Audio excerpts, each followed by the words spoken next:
Hi, my name is James Shepard, and in this series on common objections, we're going to come to probably the most common objection of all, which is I have to check with my business partner, or I have to check with my spouse, or I have to check with my son, or I have to check with my uncle, or my aunt, or my, psychologist, whoever, right? They got to check with somebody, their accountant, who knows?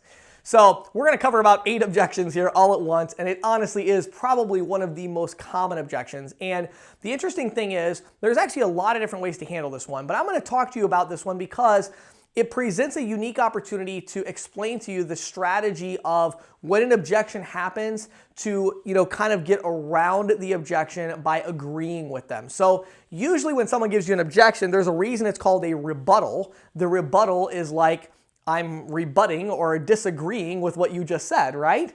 The problem is you can't really do a quote unquote rebuttal when somebody says I have to check with my partner. You can't be like, no, you don't. It's like, well, that's not going to work because they just made a statement of fact. I got to check with my partner. And without any other supporting evidence, obviously you have a really big problem because they have to check with their partner. And so if that's all they've said, you can't disagree with them because you have no other evidence with which to disagree.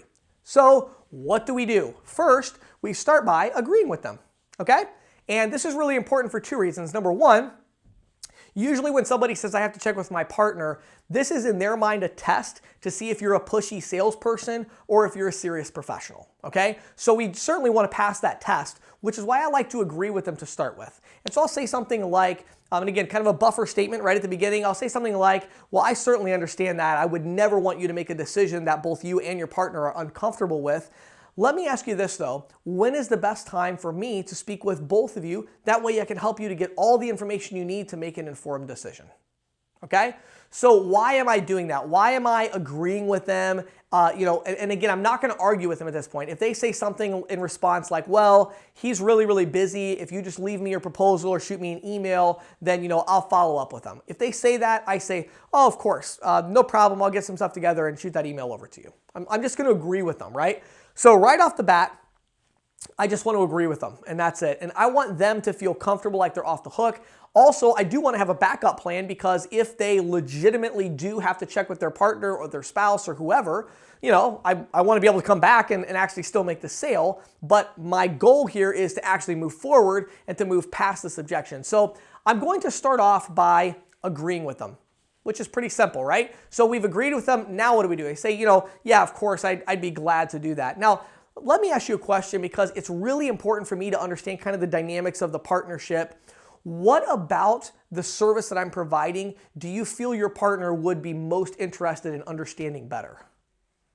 Now, again, you might think of that, oh, that's kind of a complicated question. And of course, you can try simplifying it. I like asking that question because if you ask that question and then you're really quiet, they usually are going to give you some good information back. But however you get the information, you can change the question. But the idea is just ask them something like that, Well, sure, of course, I certainly understand that. I'd be glad to come back and talk to you guys when it's a better time, just so I can be prepared for the meeting or just so I understand the dynamic of the partnership a little bit better. Do you mind if I ask, what do you think your partner is going to be most interested in learning more about? Something along those lines. Now, what are they going to say to that? Well, there's really not that many options. I mean, there's not that many different things they can say. They're either going to say, well, he or she is going to want to review the pricing, or they're going to say, well, they always want to review contracts before we make any long-term commitments. They're going to say something. Now, there's one thing that all of their responses have in common, and this is the whole key to overcoming this objection. The one thing that all of these things have in common is risk. Okay? So the reason they need to talk to their partner is because of risk. That's it. That's really the only reason. It doesn't matter what they say. All they could possibly say is risk. The risk of I made a decision and the price is too high. The risk of I signed a contract binding us to something that I really shouldn't have. The risk of I agreed to work with a sales rep that ended up being a pain in the butt. The risk of we have a trust relationship built up and I don't want to risk that trust by making a unilateral decision. Whatever it is, it's all risk. So what do we do once we have this information?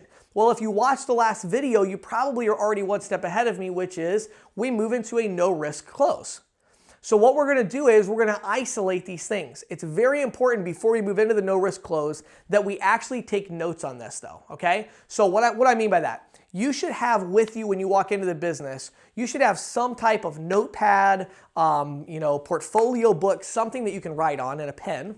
Okay, I think that's pretty basic stuff. You probably want to have that if you're planning on making a sale anyway, right? So you had that thing, right? So when you ask them this question and say, what do you think your partner would be most interested in learning more about? That's a really good way to phrase it, or the more complicated way I did the first time, whatever. And now they're going to start giving you some things. Well, definitely they want to make sure the price is good, and they may want to get other bids.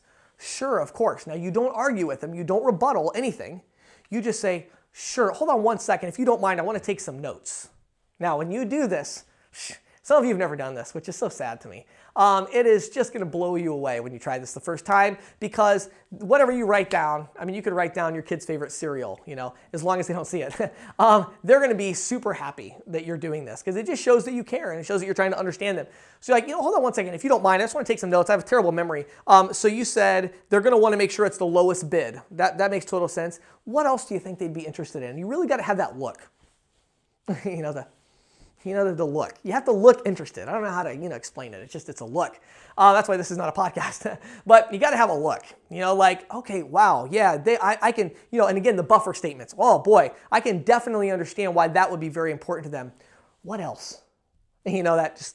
So now they're like, well, they probably also, like whenever we do contracts, I mean, they always make sure that they've signed the contract. Oh, of course, review the paperwork. Now, in sales, just a little side tip, I never say the word contract, I never say the word agreement. I always say the words paperwork. Paperwork doesn't sound very threatening, right? Oh, of course, review the paperwork. Got it, okay.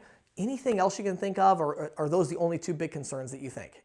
Like you got to get it all on the paper, right? That's super important. And I use this in a lot of different things. I use this in customer service, a lot of different things, but get it all down on paper. If you're doing customer service on the phone, even especially, you got to say that you're writing it down. People love when you do that. They're like, well, I'll tell you what I don't like about this, and then, hold on, I'm so sorry. Hold on, let me grab a piece of paper. I want to write this down. Now, what was that first one again? Boy, I'm telling you, the whole call will change. Why? Because they're like, oh, wow, they're taking this really seriously. They're writing it down. So, okay, oh, wow, that's such a serious concern. Are there any others that you have like that? And you just write it all down. Well, anyway, now we got it encapsulated, right? Well, now what do?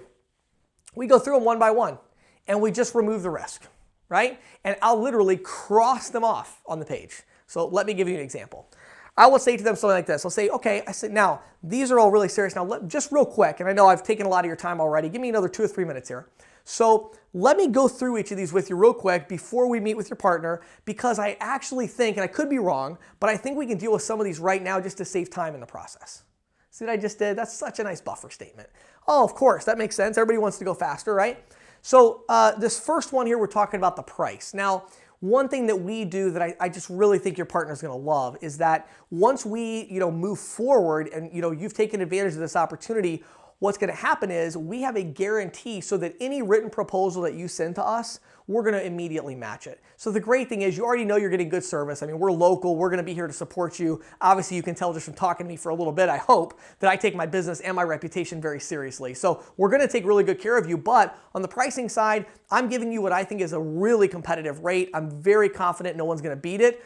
But I could be wrong, and someone may come and offer you a better rate. If they do, submit it to me in writing. I will immediately match it. Now, if you talk to your partner and explain that to them, I'm sure they'd be comfortable with that, right? Yeah, I'm sure they would. Good. I cross it off the paper. See what I'm doing? So now I go to the next one, They need to review all the paperwork. Now, reviewing all the paperwork, now let me make sure I understand this right, and again, I could be wrong. I definitely could be wrong. But, in this case, and again, this is where it depends on, are you doing a 3-year agreement or can you do a month-to-month? If you can do month-to-month, you're going to say here, now, we just do a month-to-month agreement. If you don't do that, most processors will give you a 30 to 60-day trial period before the 3-year agreement kicks in. So talk to your processor and understand what you have to offer. But I like doing that as either month-to-month or a trial. And I say, one thing, and I totally understand this, but I don't know about you, but reviewing all the paperwork and everything a lot of times can be so confusing. To me, the most important thing is actually experiencing the level of service before you make a long-term decision, because no matter what I tell you and no matter what paperwork you complete, the bottom line is until I get out here and start working with you, you really don't know what kind of service and what kind of experience you're going to have, do you? No, I really don't. Well, and that makes a lot of sense. So why don't we do this?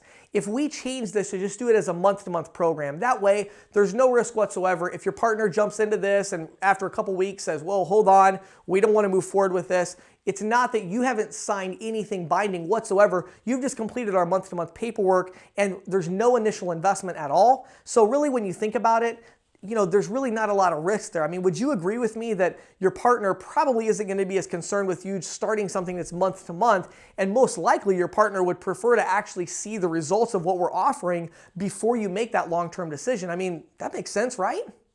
See how I'm nodding my head up and down? And they say, yeah, that does make sense. Great. So however many things you have there, you've got to figure out a way to make them no risk. And then when you get to the end, here's what I love doing. I love the surprise factor, right? So I get to the last one. It's so funny you do this. You have to really work at it too. You got to practice,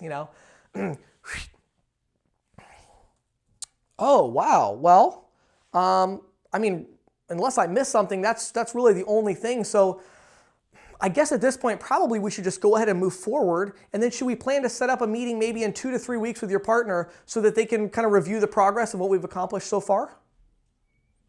Now you close the sale, because what we've done is we've gotten rid of everything. You got to pause for a moment and look a little surprised, like, oh, well, I mean, unless I missed something, looks like we got everything off the list here. So, and then you go into your thing, right? So that's a great way to go through that and close the deal. So that's how you overcome that objection. Let's go to another one.